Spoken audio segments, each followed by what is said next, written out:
Our chair for the occasion, the former head of state, His Excellency General Salam Abubakar, who has been acknowledged this morning and always as a man of peace, a man of the moment.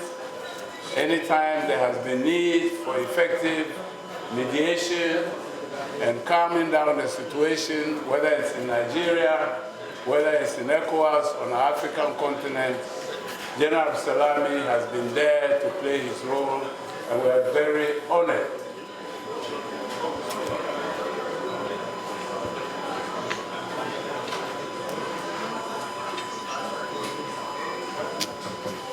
Please, can we have some quiet?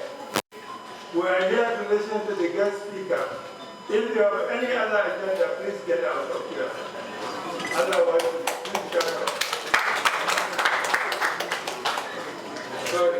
Thank you very much, Your Excellency. We appreciate you and the fact that you have been selected to chair this inaugural international lecture of nuns.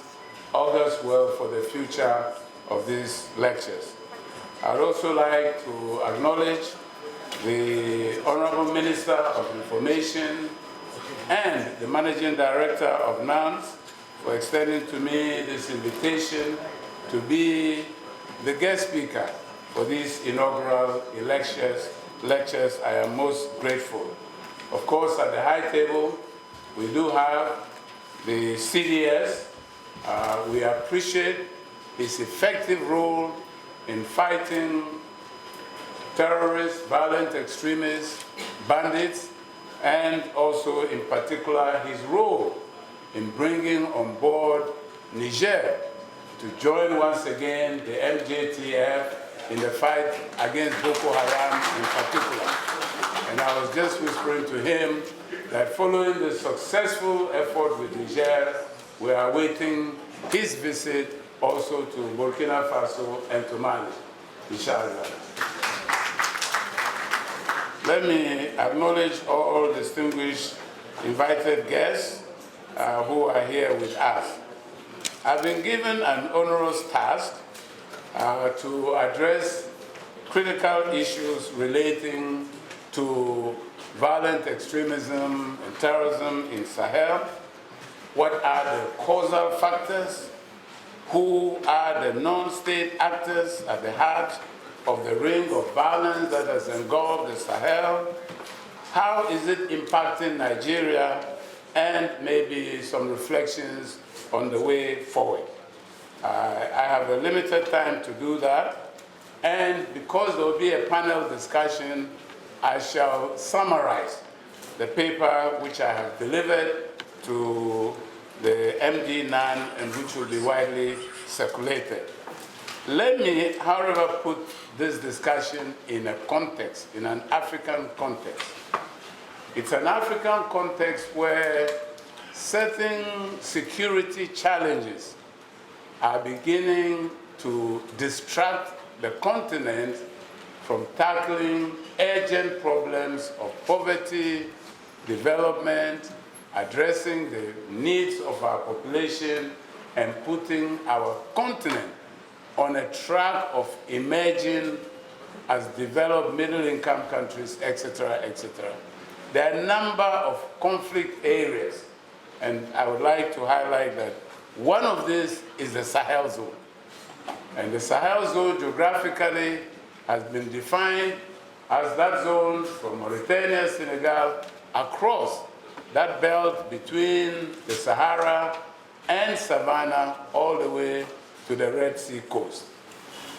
Some have talked, of course, of a geopolitical Sahel. In other words, there are some countries which geographically may not be in Sahel are impacted by the crisis in Sahel, and such is the case, for instance, of Nigeria, now even the other coastal West African countries that are impacted, of Benin, of Togo, Ghana, Cote d'Ivoire, and of course Cameroon and others. So this is the general area that we are referring to, and it is one of the conflict zones that we need to pay attention to and to address. Now, very quickly, the other conflict zones, Eastern Congo, and I think there are many here who will testify. I doubt if there is any Nigerian soldier or officer who has not served in Congo at one time or the other, at least in the past. And this has been a protracted zone, the Great Lakes region, and that's one of the challenges of Africa also, that a region, just like the Sahel, including up to Nigeria and other countries that I mentioned, so rich in natural and human resources, yet is bogged down by conflict that we are unable to realize, to harness the full potential of these regions. Then we have the Horn of Africa, another zone, and I think our brother, the High Commissioner of Kenya, alluded to how Kenya, to some extent, can feel the pain of Nigeria because it also has suffered and has to deal with violent extremists and terrorist groups, in their case coming from outside Kenya, specifically Al-Shabaab in Somalia. Then today, what many will regard as the worst security challenge of our continent is in Sudan. And as you know, I've been privileged, honored to have been designated by the African Union to lead a panel of a high-level panel. In fact, strictly speaking, standing in the shoes of General Absalom Abubakar, because the previous high-level panel, he was a member along with President Thabo Mbeki of South Africa and late President Buyoya of Burundi. They were the three-member high-level panel, and then now the high-level panel that I am leading. And so you can see that Sudan, another of our very, very strong continents, founding member of African Union, a country very, very resource-rich with huge human potential, is also bogged down in a crisis today, presenting the worst humanitarian crisis in the world, and which unfortunately is not getting the attention that it deserves, the attention that it should get. 10 million Sudanese today are internally displaced in the country. 2 million are already refugees. And in the last few weeks, we have seen an intensification of fighting. The rebel RSF trying to take over El Fasher, which is the capital of North Sudan, with very, very dire consequences were that to happen, because we have seen this group act before in the past, and where they go, they leave a trail of killings and destruction and mayhem, and this is something that is dreaded. At the same time, we are seeing intensifying fighting, even in Khartoum today, as the government forces try to take over the capital, which is being occupied now by the rebels. The fact is that there is no military solution to this crisis. There cannot be. Both are armed to the teeth, some of them by neighboring countries. Both of them have at least 100,000 men in arms. So you can imagine, a military option will just lead to further destruction of Sudan, which we hope can be averted. And so the African Union will work with others in the region, such as Egypt and Saudi Arabia, which is leading the search for ceasefire. And the AU supports this effort of Saudi and the US to broker a ceasefire, and we hope that our Sudanese brothers and sisters will heed to this call. So coming back to Sahel, This is a zone which should, in fact, be a zone of co-prosperity for our region. Yet, it is bogged down in conflict. And we have posed the question, what are the causal factors? Let me run us through a few of these very, very quickly. And these causal ingredients of insecurity in Sahel can be attributed to a complex interplay of factors, including the Tuareg rebellion, the Mali crisis, the Libyan crisis, Boko Haram insurgency, contentions by new groups, ethnic tensions and militias, climate change and displacement, farmers-herders conflict, weak governance and corruption, foreign interference, and continued conflict and escalation among others including banditry, shared banditry, which is going on in Nigeria and which the NSA has spoken about with assurances that decisive steps will be taken to root it out of the social fabric. So, referring to the Tuareg rebellion, I think we need a little bit of historical perspective here, because the Tuareg rebellion in Mali refers to a series of insurgencies led by Tuareg nationalist groups seeking autonomy or independence for the Azawad region in northern Mali. Frankly, this has birthed insurgency we are seeing in the Sahel today. It's at the root of it to some extent, because every now and then we have seen this come back and rear its ugly head. Going back to early independence period in Mali, when the concept of an Azawad state was dangled in the face of Tuaregs by the exiting colonial power, France, and this has seemed to be the source of the Tuareg seeking at various times to see if they could actualize this state of Azawad. So it's an important factor to take into account. However, each time they have failed to achieve their objective, because the truth also is that the Tuareg constitute 3% of the population of Mali. And even in the north, they're not a majority. So it's not as easy as it may seem for them. There are many other ethnic groups in the north of Mali, and they're a very small minority. A minority whose rights should be respected, but within the context of a sovereign state of Mali. So, in a nutshell, this is what the Tuareg issue has been. Can they break away and form a state of Azawad?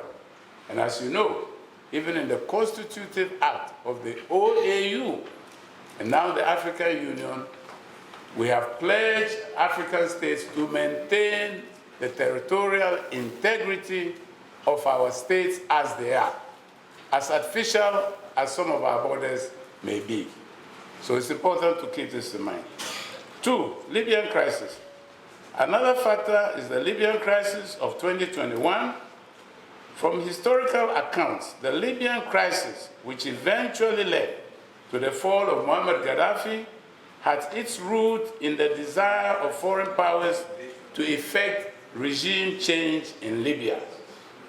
The Arab Spring, which spread to parts of Libya, provided the opportune moment. The clumsy attempt by the Gaddafi regime to suppress street demonstrations gave the pretext to others to obtain a UN Security Council resolution, supported then by the 3 African members at the time for the intervention in Libya. NATO countries subsequently exploited the resolution to invade Libya against the protestation of the African Union, Sahel countries, and even the countries in Niger originally which had voted for the resolution. So Africa was against. But by then, the train had moved on, and we saw what we saw in the toppling of Gaddafi. What was the consequence of that?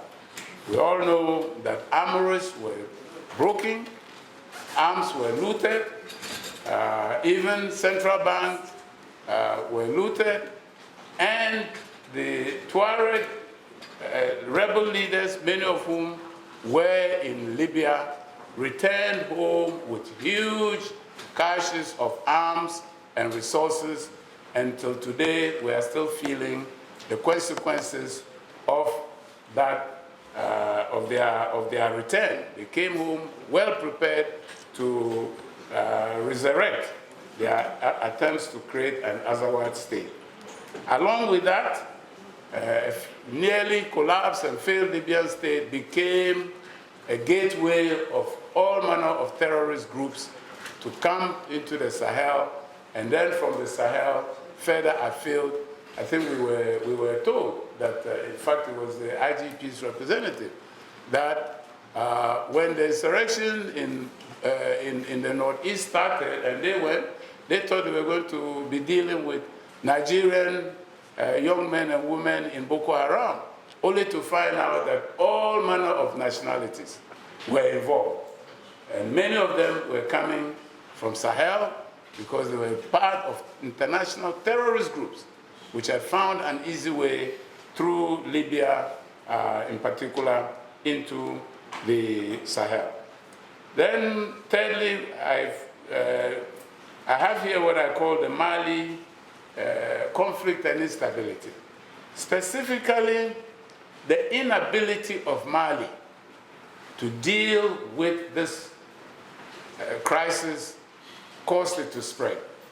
The inability of Mali also was coming from the fact that, frankly, some of the past leaders did not wake up early to this crisis. I can testify that when I was at ECOWAS in the early 2000s, and we would hear of this crisis in the north, ECOWAS would offer other member states, Nigeria and others, to seek to see, can we play a role? Can we help to mediate?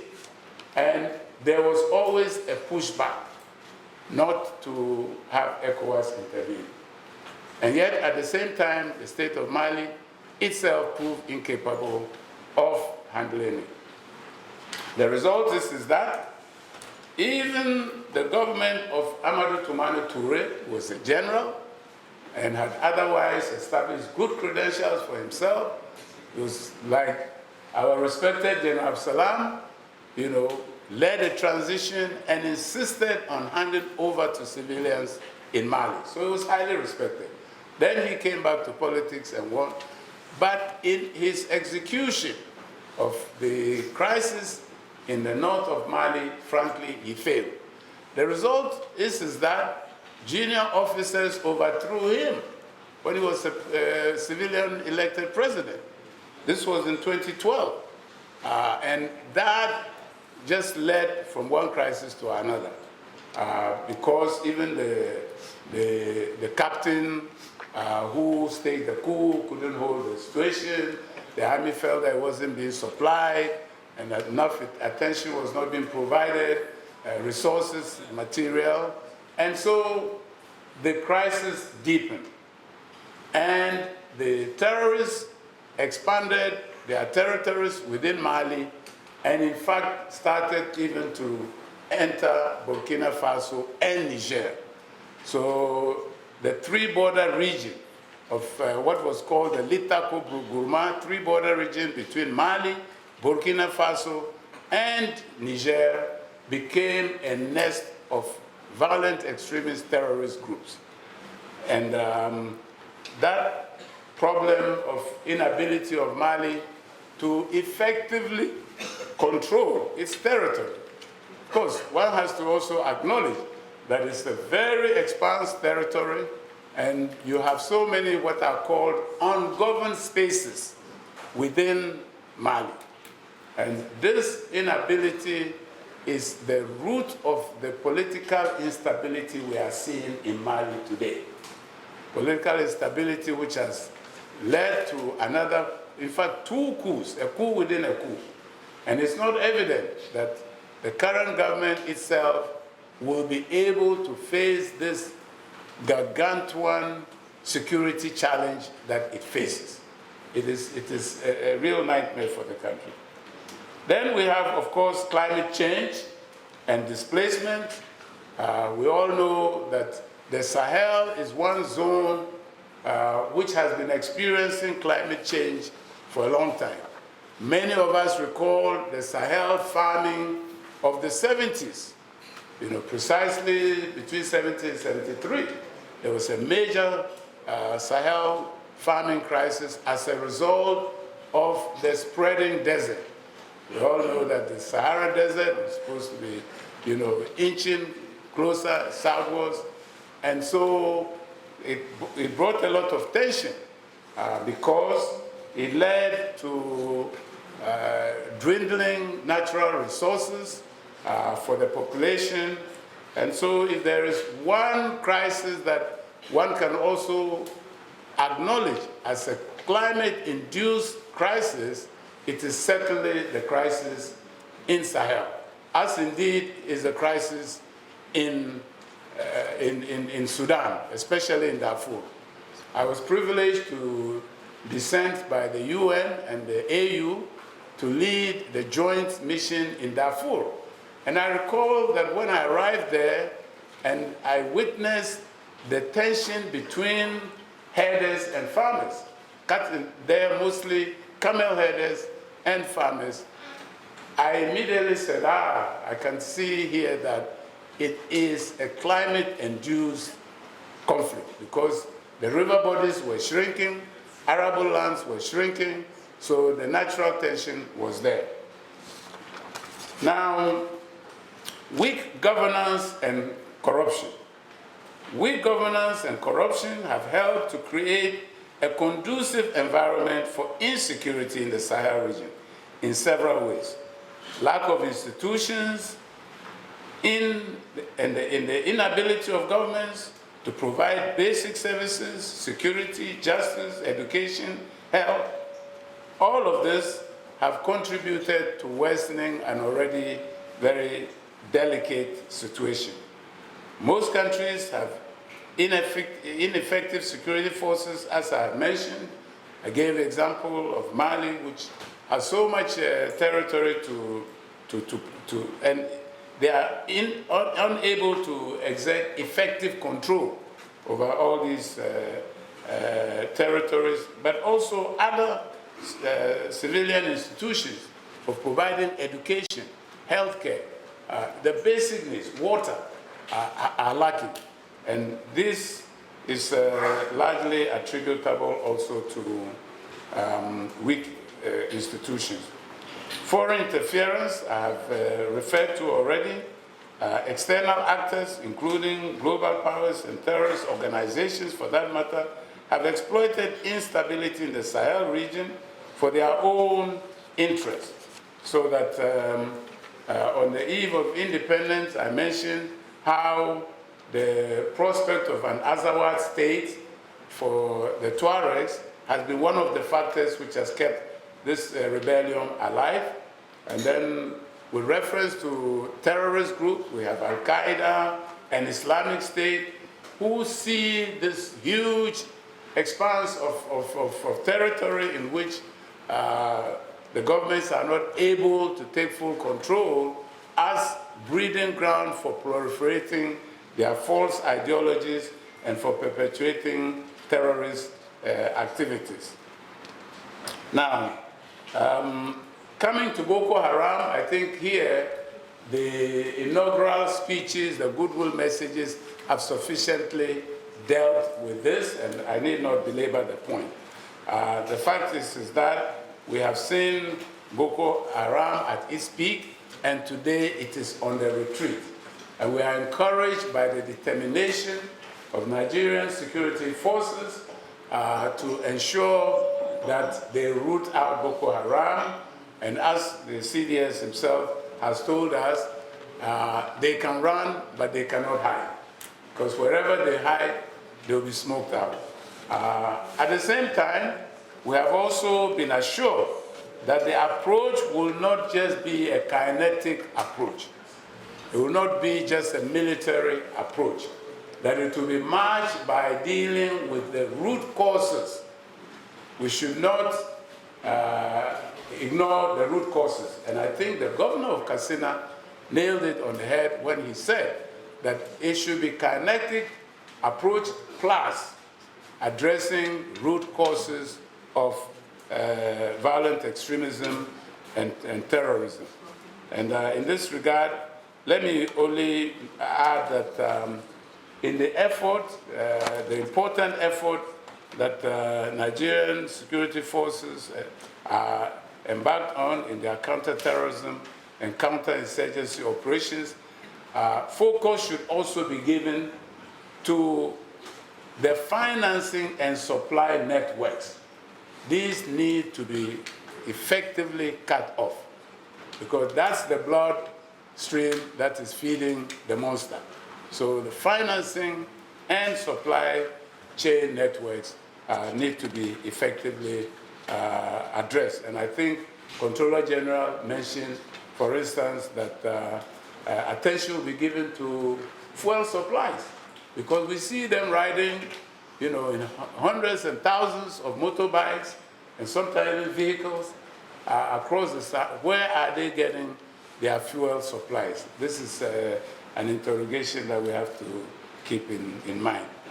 Then, of course, you have emergence of new groups within the Sahel, and these new groups include Islamic State in the Greater Sahara, ISGS, which merged in 2015 as an Islamic State affiliate, and this operates in Mali.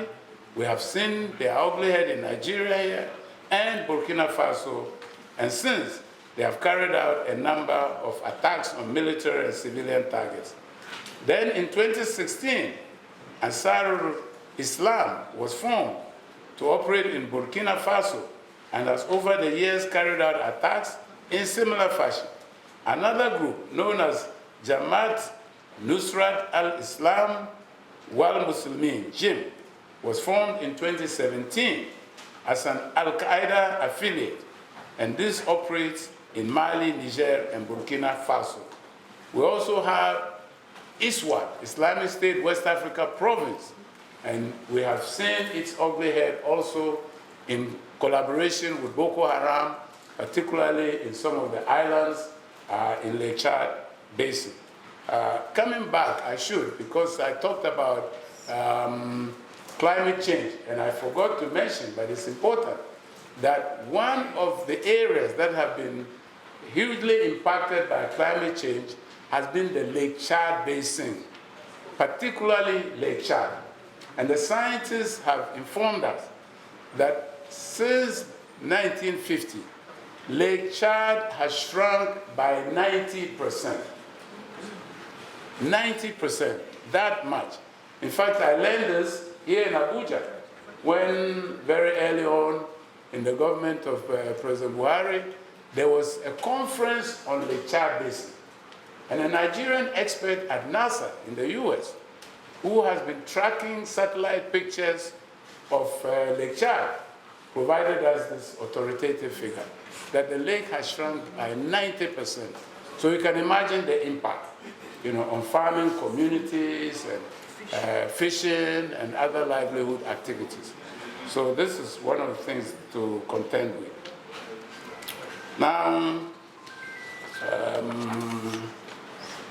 one of the negative impacts of this has been, of course, the displacement that it has caused. And some of the statistics are available. For instance, it is estimated that in Mali, about 1.3 million people are internally displaced, while 3.2 million people are in need of humanitarian assistance, with 1.2 million people facing food insecurity because they simply have to leave their communities. The new places they go, land is not available for them to cultivate, little frictions with other communities, but that is the story. In Niger, about 250,000 people are IDPs, 2.2 million people in need of humanitarian assistance, 1.1 million people facing food insecurity. And in Chad, we have some statistics about Chad. For Chad also, 120,000 are IDPs, 1.6 million people in need of humanitarian assistance, 900,000 people facing food insecurity, and more recently, because of the fighting in Darfur, Chad is already harboring close to 1 million Sudanese refugees, and the number is increasing. Then, of course, the economic crisis that follows in situations where there's instability and activities of violent extremists, it impacts on the economy by reducing investment, trade, and agricultural production, as indicated in what I have said regarding food insecurity that is being faced in some of these countries. Even infrastructural development becomes a problem. When I was with the UN a couple of years ago, and we were lobbying partners, including the African Development Bank, to increase its investment in these countries. I recall in one meeting the African Development Bank telling us, we have advertised 3 or 4 times for contractors to do roads, fix the road between Burkina Faso and Niger, and we cannot get any, not even locals, to take it up because of insecurity. The same with telecoms. They wanted to do interconnectivity between Niger and Burkina Faso. The money was available, advertised several times, but they couldn't get anyone to come. Education and healthcare, we have so many schools affected, closed down, teachers who have fled, health clinics which have been closed, health workers who have fled, and this poses a challenge because in a way, for instance with education, when schools are closed, we are then facing a threat of a lost generation. Already in these countries, in the remote areas, sending children to school is a challenge. So when governments have made campaigns, both national, local, and children begin to go to school, and then terrorists, violent extremists shut down these schools, they pose a huge challenge. Some of these kids will never go back to school, and particularly for girl children, the girl child. This is a problem because then you see teenage pregnancies rise, and they're then completely subjected to all manner of maltreatment. Weak regional cooperation.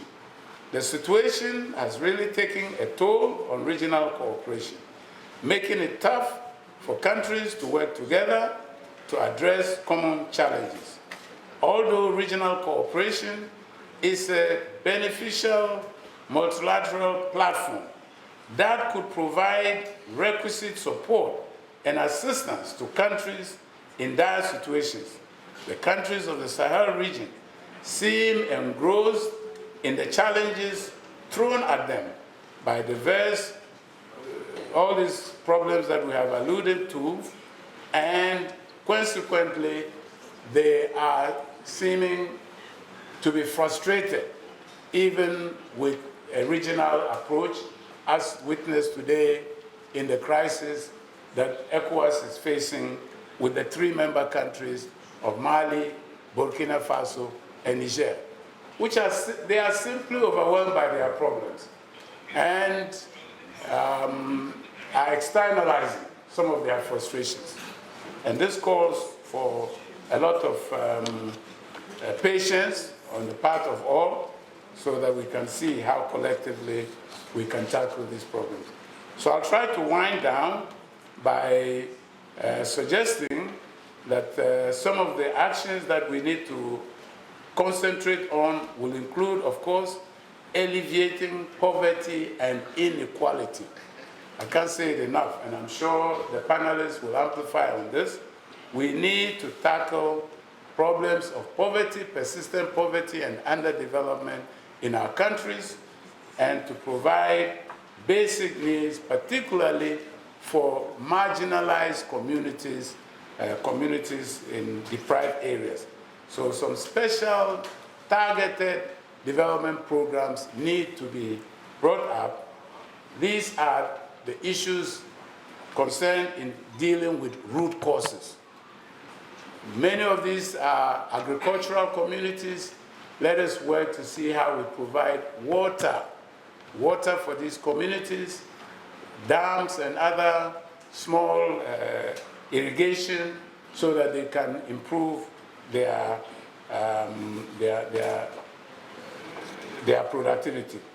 Strengthening institutions, of course, be they educational, health, administrative, local government, and I was happy to hear NSA say that the monies of local governments will be given to local governments. It is not a problem peculiar to Nigeria. In many of our countries, across the Sahel and even in other West African countries, we talk about decentralization, but it is never about financial decentralization. Decentralization will be meaningless if it's not accompanied by financial decentralization. Monies that are due to local authorities, please let them go to local authorities so they can build schools, they can build clinics, they can improve feeder roads and other amenities at the local grassroots levels. Addressing farmer-herder conflict, I'm glad that Nigeria is pursuing this aggressively now, establishing a Ministry of Animal Husbandry to tackle these problems at their root, dealing with land management practices, agriculture, agroforestry, conservation methods, providing financing and introducing modern methods of livelihood, of animal husbandry. These are all very, very key.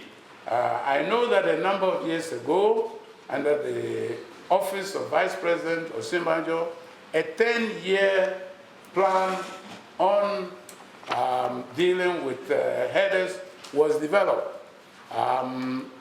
It is not too late to go back to it, take some of the good ideas that were in it, so that the new ministry can improve on it to tackle this problem at the root. Empowering women and youth. Women and youth constitute the majority of the population of Sahel countries and indeed here in Nigeria. It is no longer acceptable to keep them marginalized in government, in economy, in all walks of life.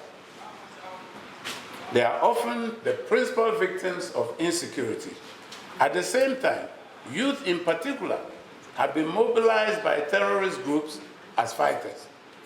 The potential of women and youth should be harnessed to contribute positively in the fight against poverty and violent extremism. This should be done through affirmative action, laws, and by providing education, skills development, entrepreneurship training, financing for startups in order to unearth the huge creative energies of women and youth. Supporting regional cooperation and initiatives, and I've said already here, and I think the Minister of Plan was very reassuring when he defined clearly the lead role of Nigeria in West Africa and the Sahel.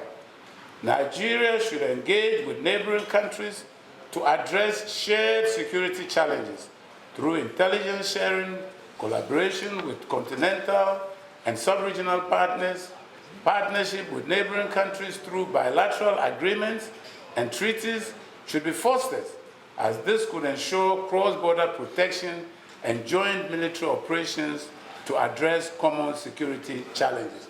Today on our continent, one of the best examples of regional collaboration to fight violent extremism and terrorism is the multinational joint task force, the MNJTF.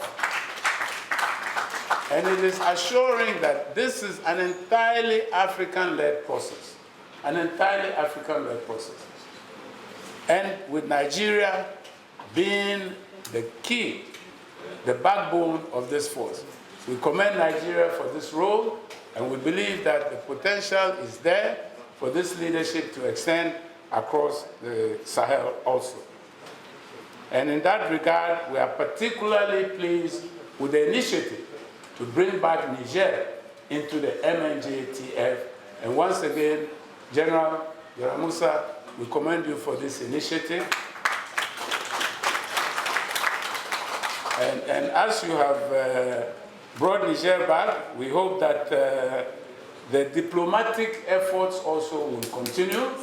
And we want to see our father, General Salame, and our leader, the Sultan, step back again and work on ensuring that whatever misunderstandings were there with Niger are put behind us so that we can move forward to maintain a strong ECOWAS, a united ECOWAS moving forward. To conclude, let me just hurriedly make some general comments.